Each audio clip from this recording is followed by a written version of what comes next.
Good day and welcome to Cats About Town, TVC 22 from beautiful Clarence, Rockland. We are here in a little village of this beautiful big city of Clarence, Rockland called Bourgette, just off the highway. You may hear an occasional car whizzing by. I had to mention that because, of course, from what you see here, you would never believe. You'd probably think we're somehow down in the tropics and the money from the bingo went to pay for all of us to go down there, which would be nice, maybe someday. I'm here today with Sarah Bidnick, who is one of our, I have to say, one of our phenomena, and one of the people who is going to be setting the tone for Clarence Rockland, hopefully in the years to come. Sarah and her husband and three children, right? Three children have been here for 4 years. They moved here from Burlington area, yeah. Burlington area. And it wasn't long before they started making their mark on the place, starting with a complete renovation of the home that they live in, and with developments that nobody could ever dream of, because in some people's lives things happen very quickly. But we're going to start. Sarah, welcome to the show. Thank you. I know that everybody is going to be fascinated with your life story, and there is so much to tell, so let's start little by little. Okay. All right? I propose we start with what it was in your journey that led you on the path of discovering normal health. So, to me, normal is a bit subjective, because in today's society, people have kind of accepted this malaise of I'm tired, I'm fatigued, I'm stressed as the new normal way of living, which it's not. So for me, feeling well, healthy, vibrant, alive, looking forward to waking up in the morning, you know, ambitious, excited about life, that is normal. So to me, any sign of ill health, or whether it's a sniffle, a sore, you know, any tiny sign, to me, is not normal, whereas the bulk of society has accepted much greater ailments and illnesses as being a state of normal.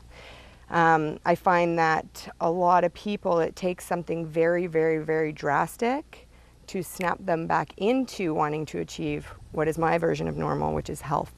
So my journey started when my mother almost died of cancer when I was 9. So she was cured by the medical. She went through intense radiation. She was actually on her deathbed. And shortly after she went back to work, she found a book called Fit for Life, read it, and realized and took ownership of her entire journey with cancer, and basically changed our whole life. We became vegan.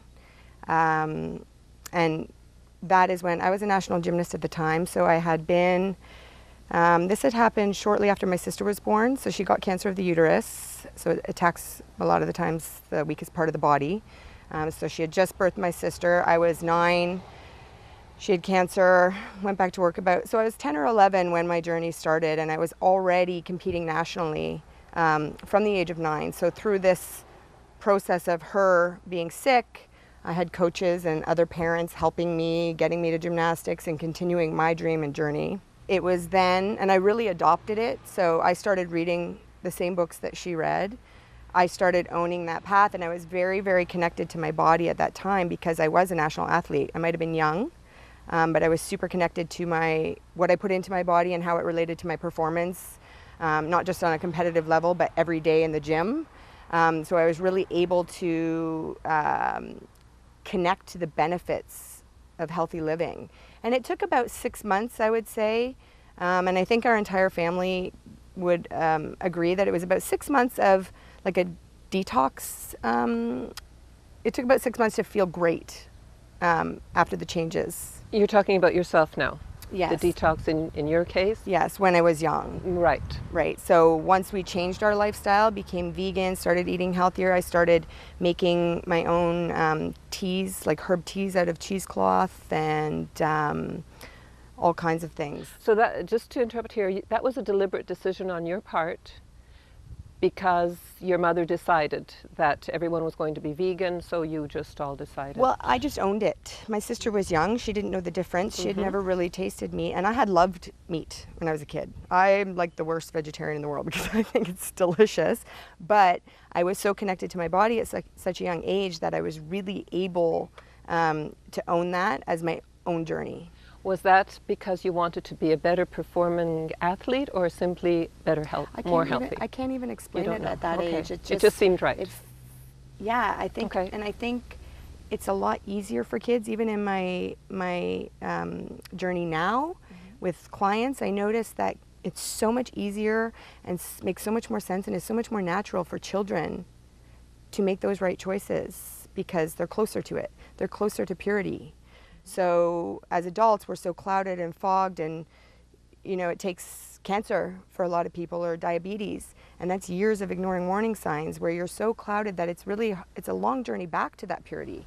But just go back to that for a moment. I think that would come, what you've just said would come as a big surprise to all of those people who take their kids to the candy aisle.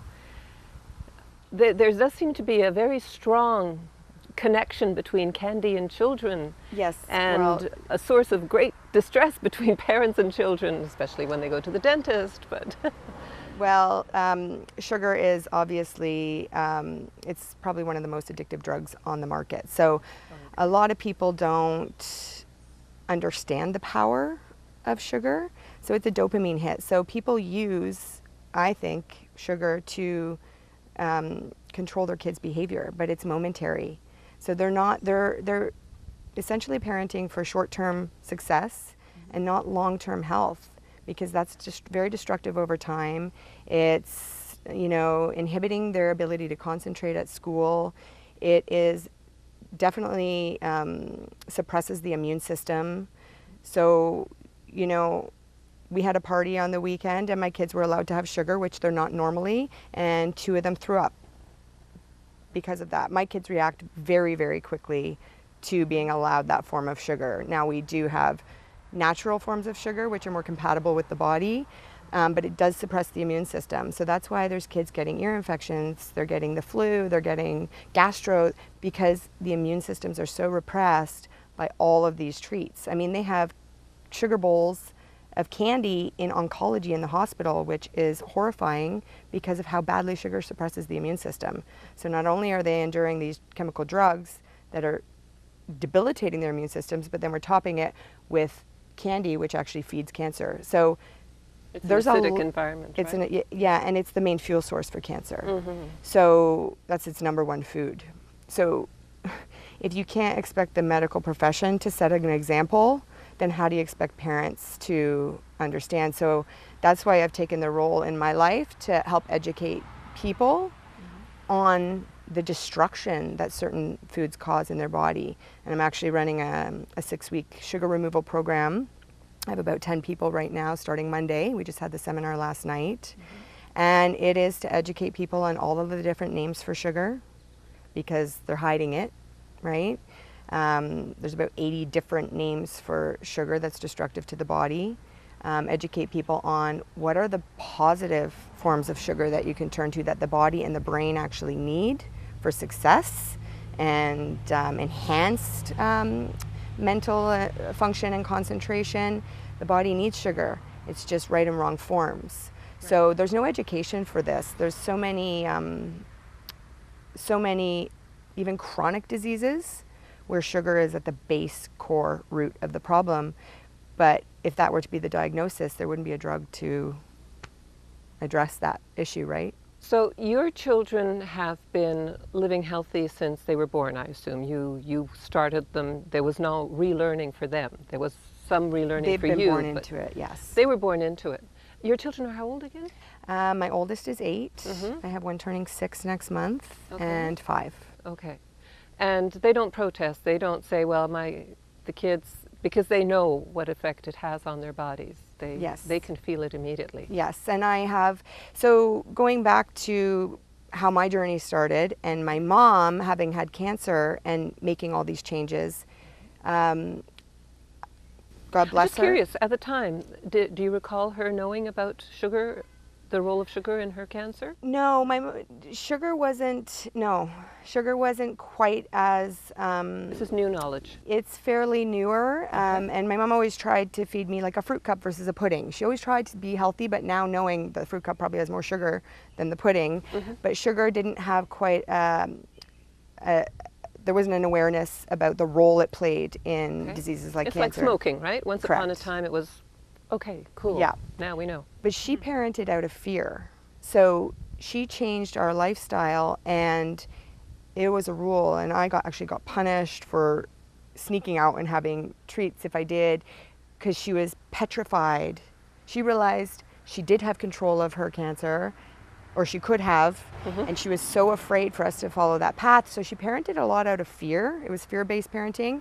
And I made a conscious decision to do differently by my kids and give them the same values, because I'm so grateful for what she did. But I think it's important that they own their choices right away. So I have always educated them and let them have an action, let them have a response, and then make them connect the response back to the action. So I'll never forget the first time I knew that my method had worked. We were at a birthday party, and my oldest, Brooklyn, she had cake. I said, okay, go ahead, you can have a piece. I said, but just watch what happens, watch how you feel inside after, see if how you feel changes, or like create the connection to the food. She started having a tantrum shortly after. She comes up to me crying, "Mommy, is the cake winning?" Is the cake winning? I said, yes. I said, okay. There, you've made the connection. So, and all my kids have basically been able to make that connection. And recently, this past year, I showed them a video of it was just one of those things on Facebook, some jubes and Skittles and things, and what dyes are in them and what they can be related to, and all of that stuff. And it was in the morning, a few days before Halloween, because they start having treats at school. I just kind of wanted to reinforce some ideas, and I was hoping, but I had never really expected them to protest Halloween. And so they watched the video in the morning. Brooklyn had slammed her fist on the table, and she was in outrage about what that meant for that food. And they decided they don't want to go for Halloween. They do not want to participate in trick-or-treating. They do not want to participate in poisoning other kids so we decided that we would have some healthier treats, some organic dark chocolate treats or homemade things. We would go to our friend's house and have a party and give out pencils and erasers or whatever it was, stickers. But they decided that on their own at 5, 6, and 8 years old. Time for those UNICEF boxes to come back, eh? Yeah. For people who are spending all that money on candy, they should make donations or something. Well, that's the subject for another But show. It's moments like that I realize I've empowered my children to know that they have control over their own health. And I feel like that's what's missing. That's what's missing in our youth, like especially our teens, because there's a lot of teens that are in a lot of trouble right now. It's because they don't know that they have control. It's kind of a scary world. There's not a lot we have control over. And when people finally realize that they can have control over the direction of their future and their health and their self-esteem through that channel, it's really an incredible turnaround for teens as well. So, I mean, my kids are fortunate enough to have been born into it, but... Your kids are very fortunate. I suspect that they realize it, possibly in part because of the way you're approaching it, but possibly also in part because of what Brooklyn went through herself, which was, I would say that was a whole university course education for that little girl. Well, at 4 years old, she developed the head tumor, and we spent an afternoon in oncology, and we looked at that candy bowl, and we looked at those kids who looked like walking dead zombies, and we looked at ours, and she was bouncing around, driving me nuts as usual. She didn't miss a beat. In the entire year she had that tumor, she didn't have one flu, one cold. She was never ill. We looked at each other and said, our kid's not sick. Those kids are sick, and it's because they're poisoned. let's look to every single other option before we even consider chemotherapy. And, you know, we reached out. We were connected with Jeanette Wayne from the Joy Clinic in Toronto. We had Joy Clinic? The Joy Clinic, okay. Yes. We had bi-weekly treatments. Either we traveled there or she traveled here. The first 6 months, the tumor shrunk. Within the first treatment, we saw it shrink. So it took 6 months to shrink the tumor, and then another 6 months to regrow the hole, the bone, the hole in her skull. And at 4 years old, she did that work. She did it all. So it's hard not to get emotional. Well, you shouldn't not get emotional. But, this is a very emotional thing. And up to now, we've been talking about the social pressures, the peer pressures, and how you have to counteract those. But now what you're touching on is the pressure to fight the system, because you had an idea based on raw, proven knowledge, and you had to buck the system in order to try Yes. that it worked. I'm very, very fortunate to have a man that we were a united front. So as a team, I think if there's even a fracture, a crack, a hairline divide in that unit, that medical system would have destroyed us. But because Adam's mom does Reiki, so he comes from a similar background of appreciating the body as a whole and energy, and so he has his own journey, which came to meet mine, and together we were a force to be reckoned with. They threatened to call Children's Aid on us, but we had success on our side. We had results on our side. So it was a really tough fight for them, and we weren't going to roll over. No. So, but it was, we had to fight the hospital. I had written letters. We were not happy with the treatment because, we complied with all diagnostics. We respected the journey as a whole and knew that we needed to have a relationship with the hospital in order to make sure what we were doing was working. But based on the fact that we don't feel that the response from one specific doctor in particular was very fair, considering she hadn't even read the file to know what we were doing, because we had explained it to all the others. It was in the file. We showed up for appointment. She was checking the wrong side of her head, proving even further that she was more interested in criticizing our choices and making threats to use power over us. But we were prepared, even if it meant, going to BC and having second opinions at other hospitals where we knew our healer had great relationships with and a proven track record of success. So, we weren't easily.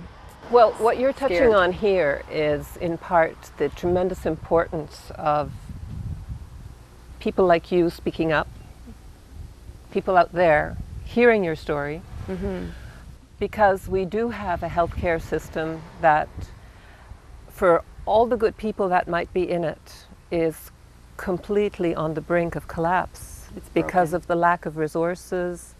There's knowledge galore out there, but the resources are just not enough for the amount of work that needs to be done, so it becomes an individual responsibility for each of us to look after our health. And Exactly. this is where, now I'm going to interrupt you because we're going to have to break. Okay. And then we're going to come back Sure. and we're going to talk again about that.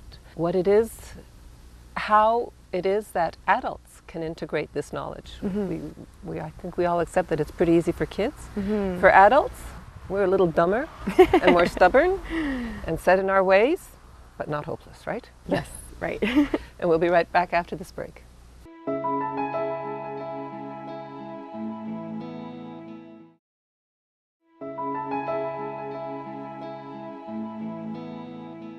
So we acknowledged that children, the earlier you catch these things, the better. But obviously in the world today, we are not reproducing as fast, so we've got to work on ourselves because we are the next generation, the generation X, Y, Z, whatever you want to call us. We're the ones who are going to be headed into that healthcare system that's not going to be able to look after us, and we shouldn't be relying on the healthcare system anyhow.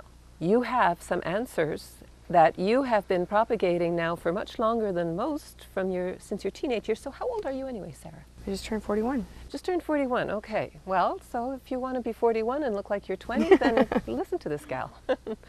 So you have been into fitness since you were an Olympic athlete, and you realize that it's a holistic thing. It's not just building up your muscles, it's how you eat, how you live, how you think, how you meditate.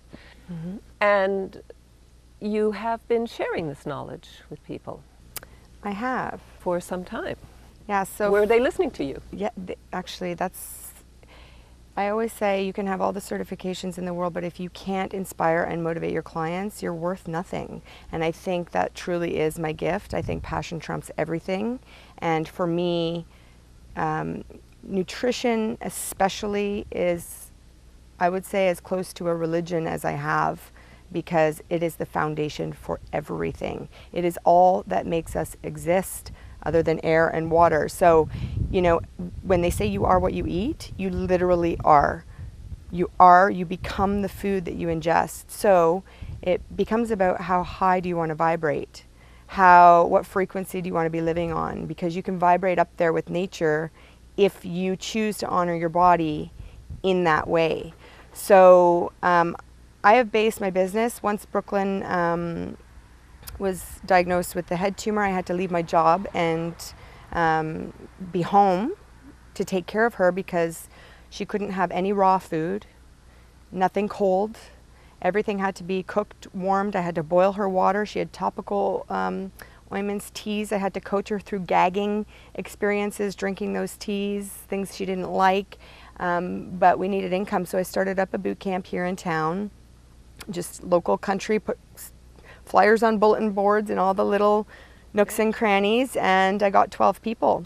And that's where it started, and my business has really grown very, very organically. It started just with the fitness, but my passion has always been nutrition. It is what, for whatever reason, I adopted so readily when I was young and just owned as my own experience, almost as if I was here to do so. So I just turned each fitness client into a nutrition project, and you know, not to toot my own horn, but they eat out of the palm of my hands, ironically, in that way, because whether it's how I'm able to relay or the concepts of proper eating that makes sense to people, I try not to go too in-depth scientifically, but more conceptually. And I've kind of mastered my business on short-term challenges that actually give people the tools to learn their own lessons, to have their own experiences, rather than me just tell them the information. I've learned my whole life through self-experimentation. And then often I'll read books and it's reinforcement of what I've already learned on my own body because I've played around. I believe in experimenting. As you get older, it gets a little harder to experiment because you can't afford to go wrong, right? So we do have a generation, and most of my clientele are at that age. We're on the cusp of, like I was talking about before, having some extreme chronic illness that the medical system is very unequipped to deal with, and often worsening. It's almost a downward spiral once they get into that system. So how to just naturally reverse that process and go back to what is most ideal and natural for the body and makes the most sense in the end. So I'm able to guide them into learning what they should have been doing all along. And it's almost, people say it's really, really complicated, and it's almost so simple that, you know, those word puzzles that are just the answers right there and nobody can get them because they're right there. Yeah.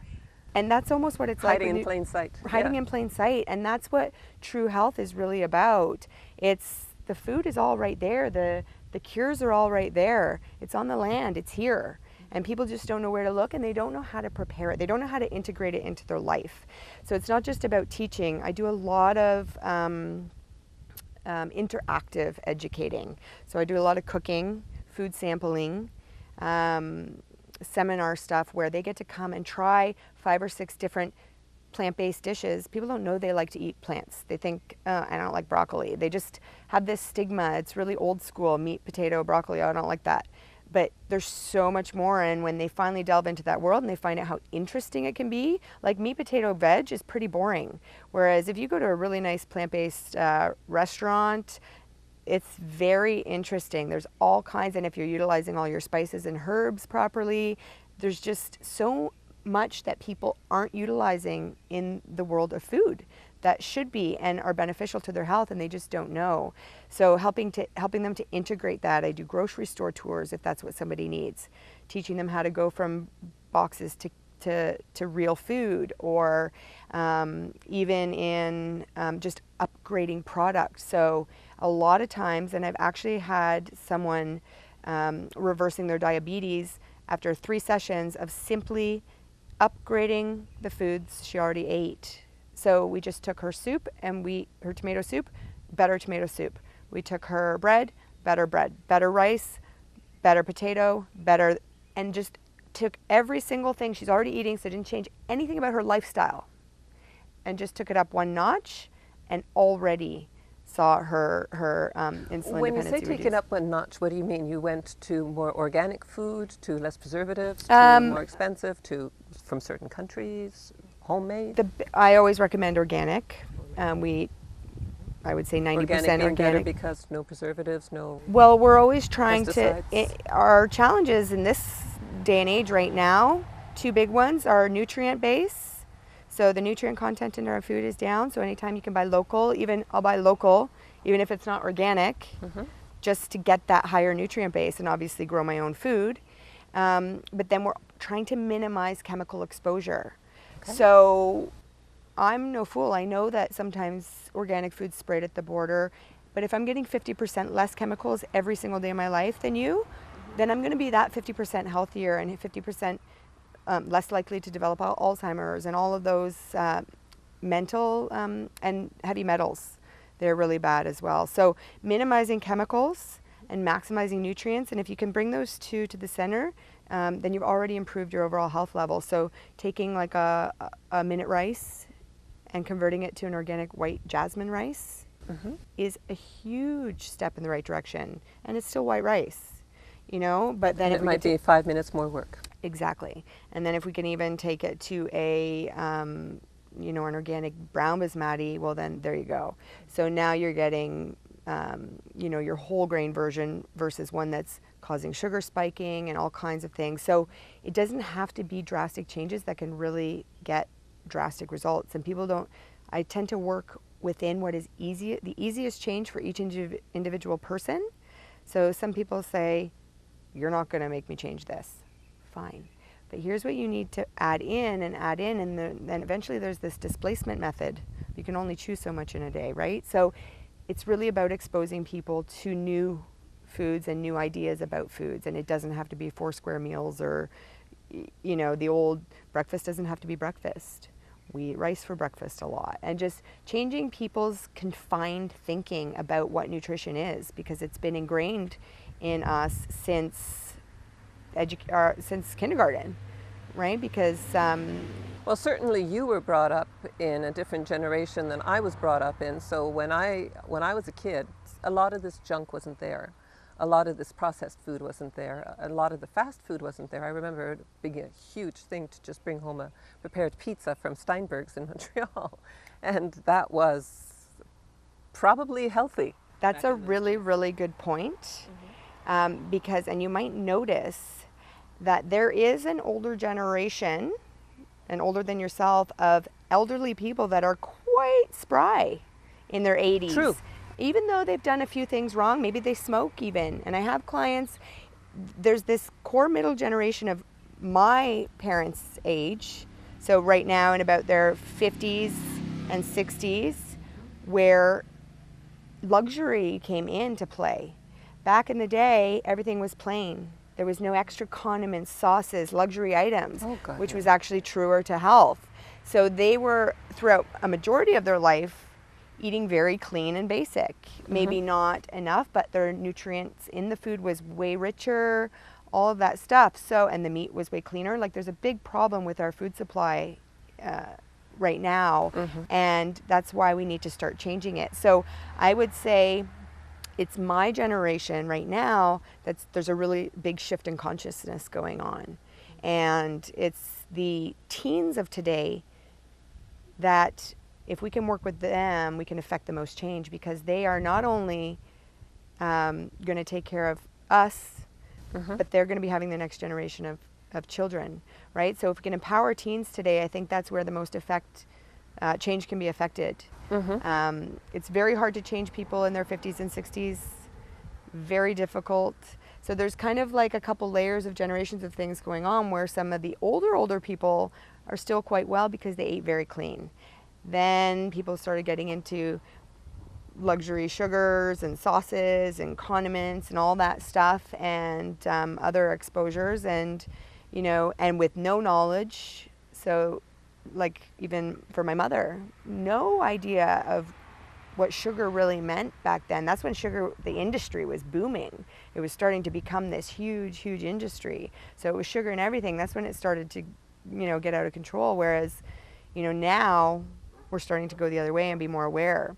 So Sarah, we're talking about something that is in everybody's diet now, sugar. Sugar is what gives everything its flavor, unless you're into salt. As a kid, my mother used to put sugar in my tomato soup to make me eat it. So I understand sugar, and I understand addiction to sugar, and I kicked my addiction to sugar. But in today's world, it's part of everything, and kids do like it. I mean, kids smoke weed, and with weed they have more munchies, and with munchies there's sugar. So how do they fight their way out of that? Is it just simply by rebelling against what the rest of us are doing? Honestly, I think it's about creating awareness. It's like any drug. It has to be done gradually, especially with children, and replacing it with an appropriate sugar. So one of the questions I get often is, well, why is maple syrup, and I mean true maple syrup, and fruit, why is that type of sugar okay, and why is refined sugar bad?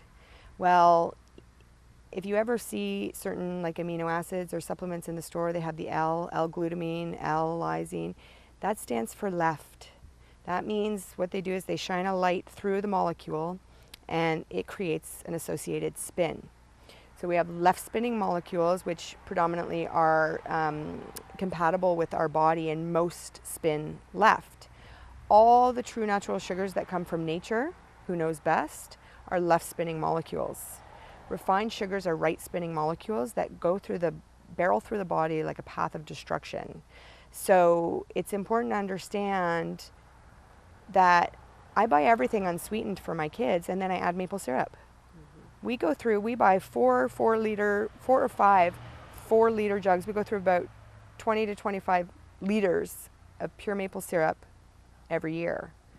And we live in maple syrup land here. We do. We're very fortunate. We are very fortunate. But, honey and even like a raw organic cane sugar is not so bad, because it's not as processed and refined. It's the process of refining foods that really does the most damage. And you can't expect kids to know that a soda cracker, the body turns that into sugar, and it's just as destructive as eating a candy bar, to eat a whole pack of soda crackers or a loaf of white bread. But if you've ever had a healthy day, then you can feel the difference in your body. Absolutely. Once you eat those things. Going back to what I had said about teaching kids to make the connection. Teaching kids that when they're on the ground having a temper tantrum, like, that's not normal. Going back to normal, that is not a normal reaction for a healthy, happy child. That is a induced reaction based on highs and lows of sugar crashing, almost 100% of the time. That is not a normal reaction. There is kids that are labeled ADD. That is not a normal reaction. That is, in my opinion, almost always induced by diet, and poor diet, and highs and lows of sugar crashing. Even in cases of autism, it has been shown that changes in diet can drastically reduce these outbursts, disassociation. the thing with the sugar is it's highs and lows, highs and lows, highs and lows, and it causes a lot of trauma and anxiety, right? So it's like coming down off heroin. The sugar brain and the cocaine brain look exactly the same. They have the same brain activity, hot spots and active spots. Absolutely, yeah. They both are the same, cocaine and sugar. It's an addiction as well. So it's like little kids being on crack. I always say a sugared sprinkled donut in the morning, you're sending your kid to school on crack. Of course they can't concentrate. Of course they're disrupting the class. Poor them. Not only that, but they're not getting nutrients into their body. They're not. That's the other thing, is they're so depleted because they're filling space with empty calories. Which is why they're always hungry. Which is why they're always hungry. Sugar makes you hungry. Exactly. So there are so many ways that it is one of the most harmful things that you can possibly do, but there's substitutes. Organic dates, organic raisins, organic dried apricots. They're super, super sweet. If you remove sugar from a child's life, their body will say, fine, but give me something else that tastes sweet. So just start preparing, banana smoothies and add maple syrup. You've got to wean off gradually. You've got to trick the body into thinking it's still getting what it needs and then take it down when it's not so destructive. So there's a process to doing that, and that's one of the things I do is coach people.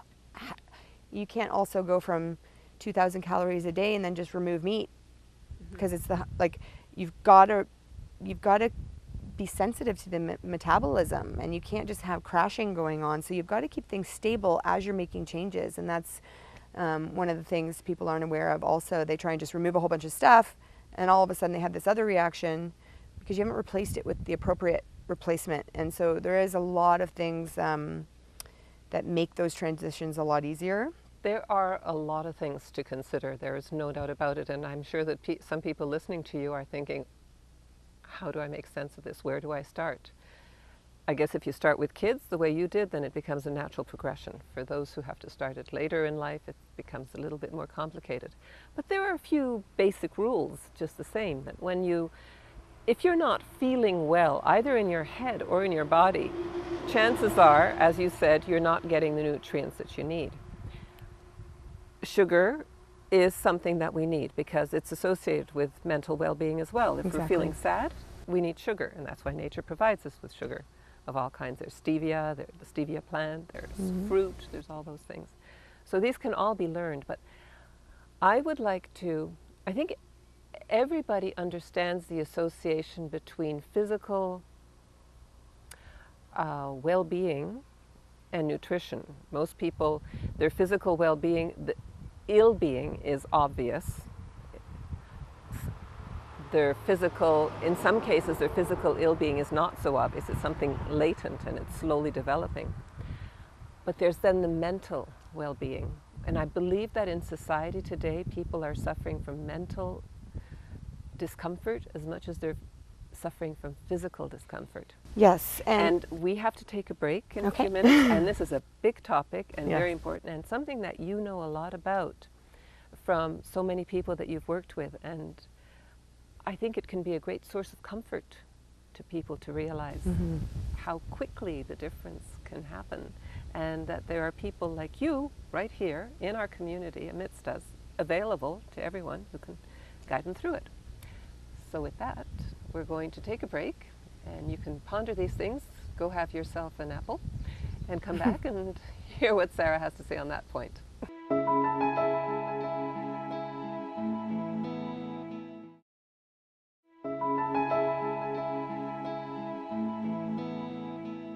So we're touching on some very important topics here. We're touching on something that affects each and every single one of us. We're not talking about cars, motorcycles. We're not talking about traveling. We're not talking about sports. We are talking about ourselves, born into this world by the grace of God with a certain amount of world at our disposal to draw from, and how poorly we handle it is mind-boggling in some cases, especially when the answers are all there. So many people get into this vicious, aside from the sad cases where our genes betray us and babies are born with defects, most of us bring those defects upon ourselves. Mm-hmm. And from the physical goes the mental, the physical, and everything. And Sarah, you say that that can be reversed no matter how old we are. It may take longer as we're older. Depression.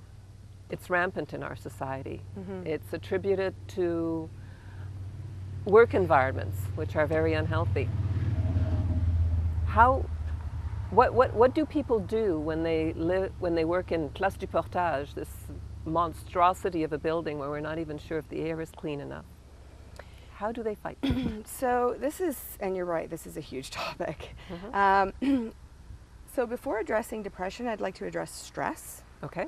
And the common perception of stress is that it's external and being impressed upon oneself.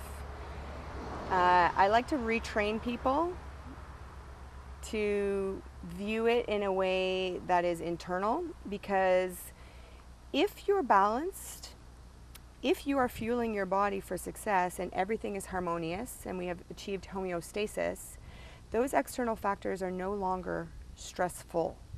We are able to manage high work volume. We have the energy to do so. We are able to handle emotional, other people's emotions better because we're stable with our own. Most stress is caused by internal imbalances. So, addressing nutrition can drastically reduce people's external stresses. Okay, so I don't believe that stress is something that's impressed upon us.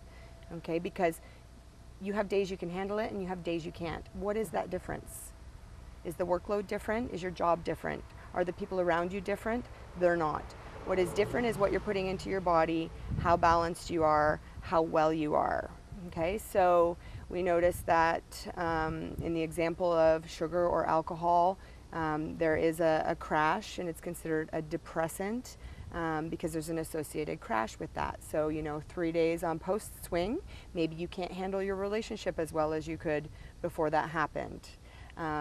Most people know certain foods affect them in different ways. I don't feel good after I ate that.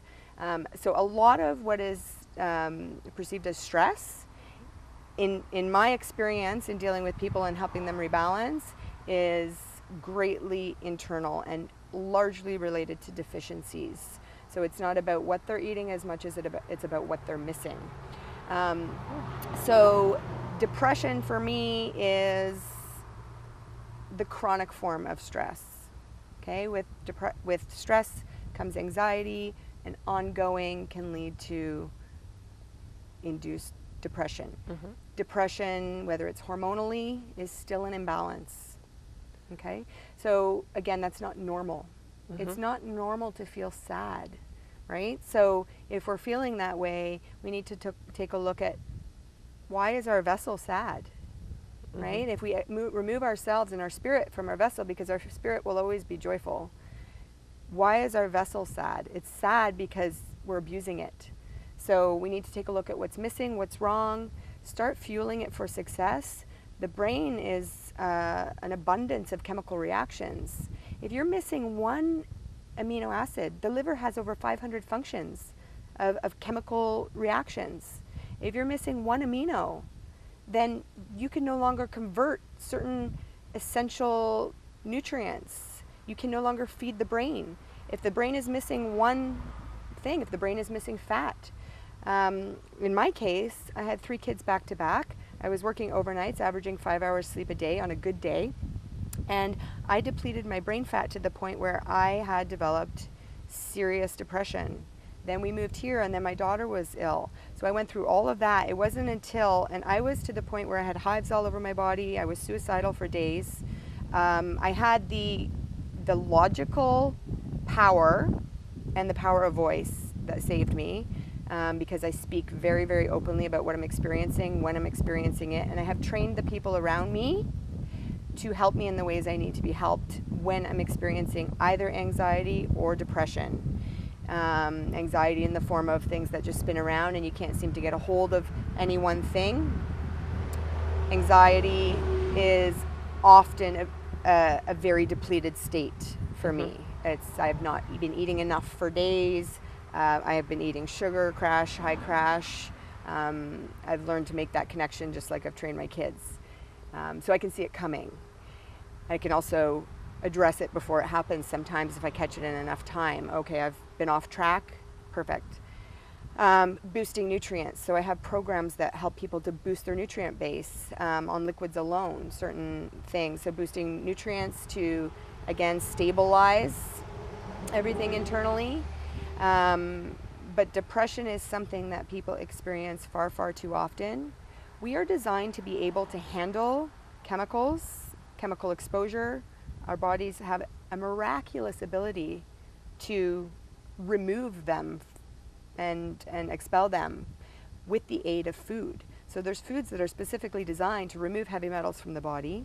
Certain nuts, seeds, strawberry seeds, they don't fall off the strawberry because they have this fiber attached to them. And that fiber cannot be broken down in a lab with nitric acid. It's that strong. And that is the fiber that absorbs some of the harmful metals and stuff that we eat from fish and helps to remove it from the body. So it's important to use the tools we have in nature to aid the things we can't control. So someone has a job and they're exposed to a lot of harmful chemicals.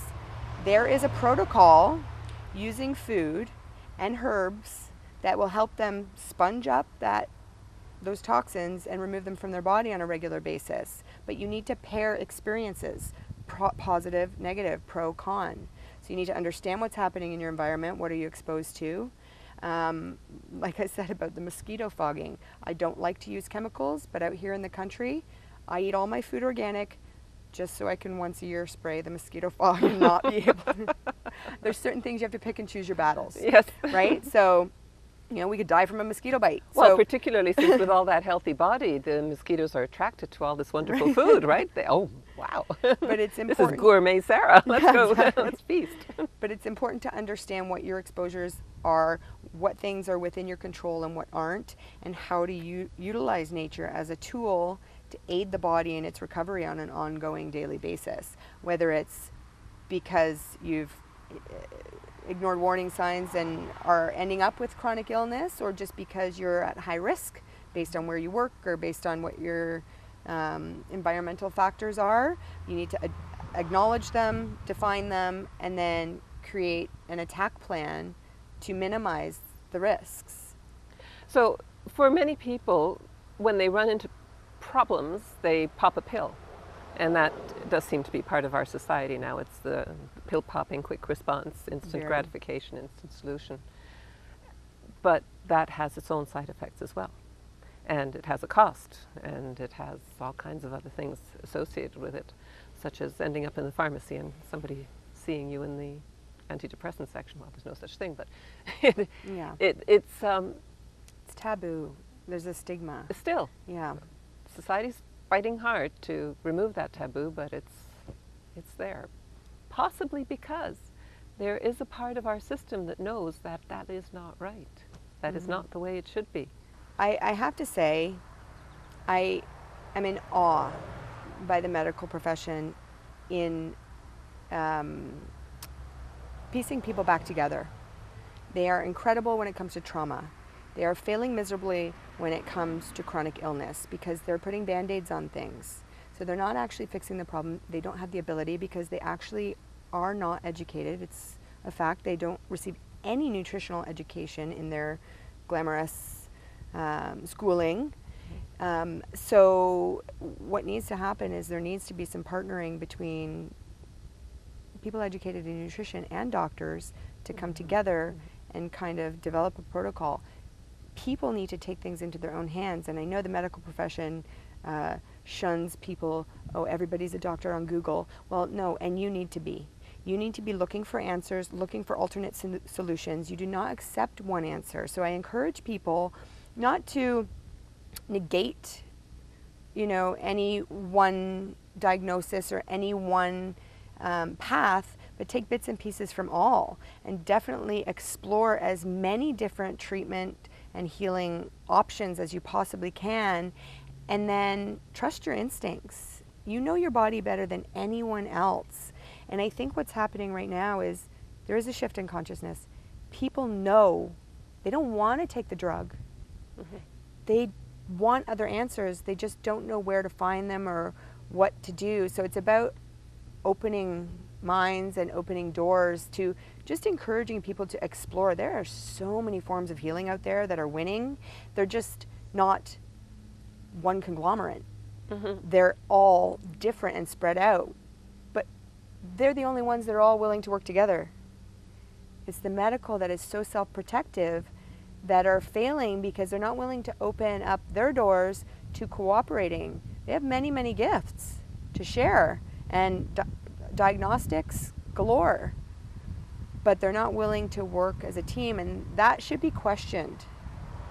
You know, what is the agenda? There does seem, Is it exactly. is it the end? Exactly. Is it the health of the end person who needs it, or is it more self-preservation? And that is what needs to be questioned. And people need to look outside for those who are willing to share their knowledge freely and willing to cooperate with other professionals and people with other gifts in order to help. Who most seems like they're looking to help? When we first reached out for help for Brooklyn, our first phone call with Jeanette was 20 minutes. She spent 20 minutes on the phone with us telling us all the dietary do's and don'ts. I instantly knew she was our person because she spoke my language. Nobody speaks about food first. And she spoke for 20 minutes about food, and I said, she's our leader. Our leader. Not our one and only, but our leader. And we had another few people we were supposed to see, going to see. I said, I want to go see this person, and she encouraged all of it. And I said, she has no ego. She is our leader. And then she offered to pay her way for free to come and treat Brooklyn. And I said, nobody cares anymore. That right there was enough for me to invest all faith. That willingness to help is lacking in the medical profession. And it's sad, but... And 4 years later, your faith in her has not been shaken. No. And I realized after knowing her, the only way I could ever thank her, she treated Brooklyn for a year for free. And Brooklyn, when you meet her, you'll see she is vibrant, full of life. She never missed a beat. And I realized the only way I could ever thank Jeanette would be to open our doors and help her help more people. So we've started bringing her here once a month. And you'll be fortunate enough to host her next visit. Yes. And meet all the wonderful people that come in and out, some regulars and some extremely ill. You know, and she helps everyone. I've seen so many miraculous things. I used to ask her, people used to ask me, well, can she help with schizophrenia? Can she help with this? Now I just say yes, yes, yes. Even if it's a spiritual facelift, everyone can benefit. It's exactly as I agree with you wholeheartedly. If these teachings did not spring up overnight. These teachings have been part of our fiber of our being as humans since time immemorial, and they've taken shape, and they've had champions, to use a modern term, people who've managed to inspire, and I do believe you're one of those people that can inspire. And Jeanette, I haven't met yet, but because of that combination of knowledge and humility and love. Yeah. And if you don't have all of those, then it's just not a complete package as far as I'm concerned. We have so much ground to cover. You and Jeanette and the public. If this was a telethon, I think the lines would be burning up right now. But what we have to do, obviously, is make this knowledge available to people, and not only have them come to you as clients, because I believe that will benefit them and you. It'll give you a sense of satisfaction of giving back. But I'd like, what we're going to do, and we've discussed this, and I think after this interview anybody listening would be eager to hear, a series of shows like this, of talking about the different stages of life and what needs to be done, because all of this is a building up. It's a gradual building up. And it is different at each stage. Yeah. Start it with the toddlers, start it with the babies, then go on into the preteens, and go on into the teens, and then go on into the adults, and then the seniors, because they can feel good too. And we'll pull together all of the people who can talk about these things. Absolutely.